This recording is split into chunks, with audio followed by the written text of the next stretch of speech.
Hello and welcome to my channel चिया 26। मेरे channel चिया 26 में आपका स्वागत है। और आज का व्लॉग होने वाला है गोवर्धन पूजा का, जिसे अन्नकूट भी कहते हैं। तो चलते हैं, देखते हैं कि आज के व्लॉग में क्या क्या है। तो मैं आपको बता दूं कि इस पूजा की शुरुआत होती है इस विशेष प्रकार की सब्जी से। तो ये एक सब्जी ऐसी है जिसमें हर प्रकार की सब्जी मिला के ये सब्जी तैयार की जाती है, और ये मिक्स वेजिटेबल्स हैं। इसमें कई तरह के साग, गोभी, भिंडी, नेनुआ, आलू और जो भी सब्जी आपको अवेलेबल हो वो सारी सब्जियां इसमें डाली जाती हैं। और एक सब्जी जो बहुत ही ज़रूरी होती है वो होती है जिमीकंद, जिसे इलाहाबाद में सूरन कहते हैं, और मैं लखनऊ में थी तो वहाँ पे जो है इसे जिमीकंद कहते थे। तो ये सारी चीज़ें इसमें डाल के बनाई जाती है। और ये मूंग की पकौड़ी तैयार हो गई जो कि चाशनी में भिगोई हुई है। ये मूंग की नमकीन पकौड़ी है, बेसन की पकौड़ी है जो दही में भिगोई जाएंगी। ये है पुआ। तो पूरे 56 प्रकार के व्यंजन का भोग आज श्री कृष्ण भगवान को लगाया जाएगा।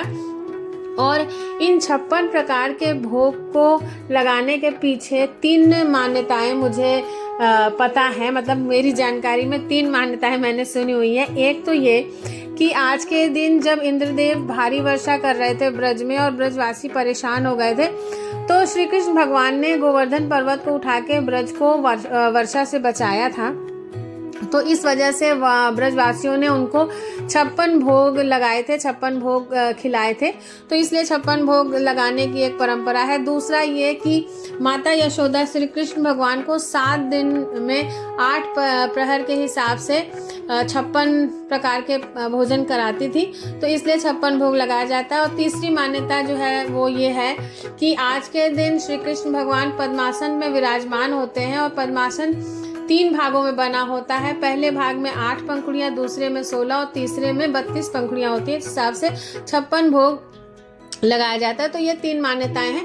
मान्यताएं कुछ भी हो, और इंसान भोग जो है भगवान को अपने सामर्थ्य के हिसाब से लगाता है। और भगवान तो ऐसे हैं, श्री कृष्ण भगवान तो ऐसे हैं कि चावल के एक दाने से तृप्त हो जाते हैं। तो जो भी आप उनको अर्पित करेंगे वो उनको स्वीकार है। तो आज मेरा ऐसा सौभाग्य हुआ कि मैंने क्या, भगवान ने खुद मुझे इस तरह से बनाया कि मैं उनको 56 भोग अर्पित कर सकूं। तो आज उन्हीं 56 भोग की तैयारी हो रही है। तो पहले ये था कि बड़े से थाल में ये सिल्वर वाले दोने में लगा लिया जाएगा, लेकिन सिल्वर वाले दोने सेट नहीं हो पा रहे थे, आ नहीं रहे थे। तो फिर ये हुआ कि आइसक्रीम वाले जो कप होते हैं उनमें लगाया जाए। तो अब ये आइसक्रीम वाले कप में सारी चीज़ें तैयार की जा रही हैं और इनमें इनको रखा जाएगा। और अभी तक जितना है ना वो मुझे लग रहा है कि 56, पहले तो लग रहा था 56 हो पाएंगे कि नहीं चीज़ें। फिर जब बनाना शुरू किए तो ये 56 से ऊपर भी जाने की उम्मीद लग रही है। तो देखते हैं 56 से ऊपर जा पाता है कि नहीं, कि 56 हो पाता है कि नहीं। और ये सारी चीज़ें जो है वो सारे चीज़ें मैं आपको बताऊंगी कि क्या क्या चीज़ों का भोग लगाया गया है। और जो मिठाइयाँ हैं उनके सभी के नाम मैं नहीं बता पाऊंगी क्योंकि मुझे नहीं याद रहते सारी मिठाइयों के नाम। फिर भी जो मिठाइयाँ हैं वो मैं आपको बताऊंगी। तो मिठाइयाँ ही मैंने मिक्स वाली मिठाइयाँ मंगा ली थी, कई तरह की मिठाइयाँ। तो वो सारी मिठाइयाँ इन कप्स में लगा दी गई है। तो एक थाल तो पूरा मीठे का ही रहेगा, जिसमें सिर्फ मिठाइयाँ ही मिठाइयाँ रहेंगी और बहुत तरह की मिठाई रहेंगी। कुछ बाजार की लाई हुई और कुछ घर में बनाई हुई, हर तरह के मीठे रहेंगे। तो अब ये वही सारी चीज़ें लगाई जा रही हैं। और एक थाल में सारी, मतलब कप करने पे भी ये आएगा नहीं मुझे लग रहा है एक थाल में। और साथ में वो जो सब्जी है ना वो विशेष उसका महत्व होता है। वो सब्जी इस तरह की होती है ना कि उसमें इतनी सारी सब्जी मिली रहती हैं कि वो अपने आप में 56 भोग के बराबर होती है। तो इसलिए वो सब्जी का सुबह से ही मतलब कटने का प्रोसेस चल रहा है। तरह तरह की सब्जियां उसमें काटी जा रही हैं और सभी तरह की सब्जियां उसमें डाली जा रही हैं। और मतलब गलने के हिसाब से छोटी बड़ी उनको काटा जाता है। और साथ में कई तरह की पकौड़ियाँ भी कर दी गई हैं। तो क्या क्या चीज़ है ना वो आप वीडियो में बने रहिएगा, आपको सारी चीज़ों के नाम बताएंगे। और अगर आप मिठाइयाँ नहीं भी सब तरह की ला पाते तब भी घर में बहुत तरह से ये चीज़ें तैयार हो सकती हैं। तो आप देखिए मिठाइयाँ लगभग सारी लग गई हैं।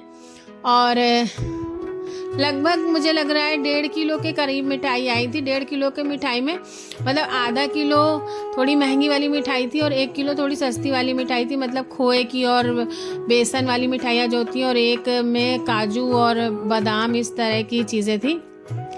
तो वो सारी चीज़ें अब इस थाल में लगाई जा रही हैं। और साथ ही आज के दिन इसको अन्नकूट भी बोलते हैं गोवर्धन को। तो अन्नपूर्णा देवी का भोग होता है ये।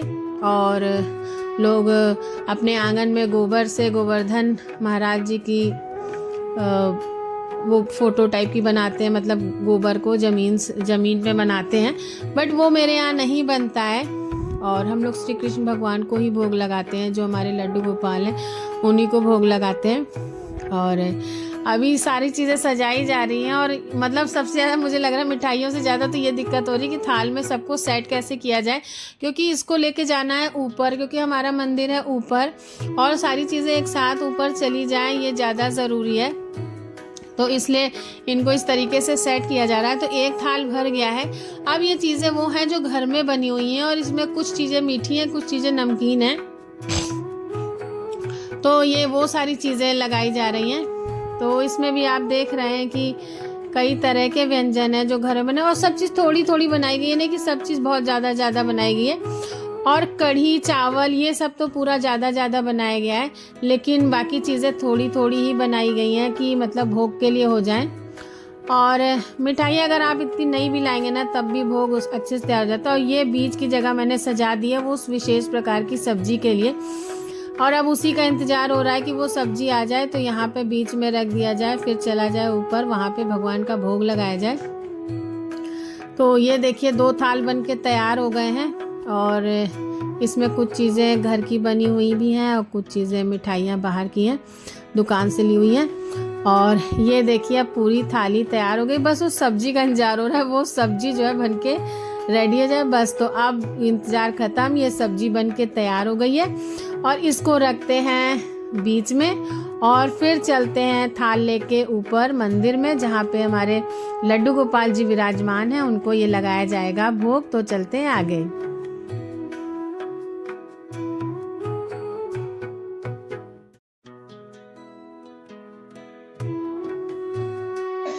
ढोकला, दम आलू, पुआ, मूंग की मीठी पकौड़ी, समोसा, कचौड़ी, कढ़ी पकौड़ा, खीर, चावल, बैगन की पकौड़ी, सलाद, मीठा दही, मूंग की पकौड़ी दही में, और रायता खीरे का, और बेसन की पकौड़ी दही में, रोटी, दही बड़ा, पूड़ी, पानी, मीठा दही, लस्सी, और चटनी मीठी, मूंग की पकौड़ी, ये पनीर की पकौड़ी, ये है सनई के फूल की पकौड़ी, शरबत और इलायची वाला दूध, रोटी, और ये है मिक्स सब्जी।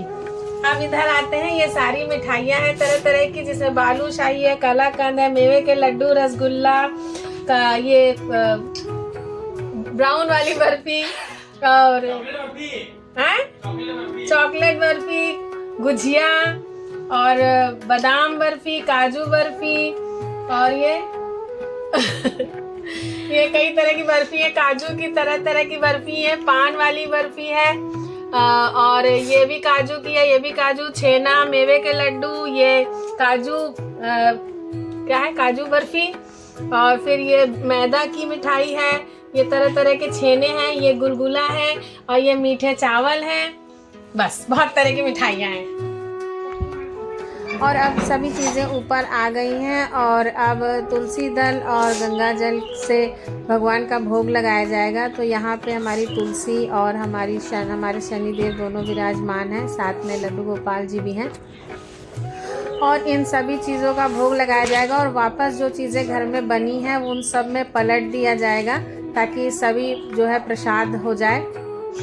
और उसके बाद में भगवान को भोग अर्पित करने के बाद भगवान से प्रार्थना की कि भगवान ने जिस तरीके से उनका दिया हुआ भोजन मुझे इस लायक बनाया कि मैं उनको अच्छे से परोस के पका के उनको अर्पित कर सकूं, उनका भोग लगा सकूं। ऐसे ही सबको सामर्थ्यवान बनाए, सबको इसी तरह समृद्ध बनाए। और मेरा तो कुछ भी नहीं है, सब भगवान का दिया हुआ ही है जो उनको अर्पित कर रही हूँ। और इसी के साथ भगवान के हाथ जोड़ के सभी भोग अर्पित किया। भगवान ने जैसे हमें सामर्थ्यवान बनाया है उसी तरह आपको भी सामर्थ्यवान बनाएं और हमें समृद्धि प्रदान करें, आपको भी समृद्धि प्रदान करें। तो ये था आज का वीडियो अच्छा लगा हो तो लाइक ज़रूर करिएगा। मेरा चैनल अब तक सब्सक्राइब ना किया हो तो प्लीज़ सब्सक्राइब करिएगा, बेल आइकन ज़रूर प्रेस करिएगा ताकि आपको नोटिफिकेशन मिलती रहे कि मैंने वीडियो अपलोड कर दिया है। Okay viewers, stay blessed and good luck. Radhe Radhe.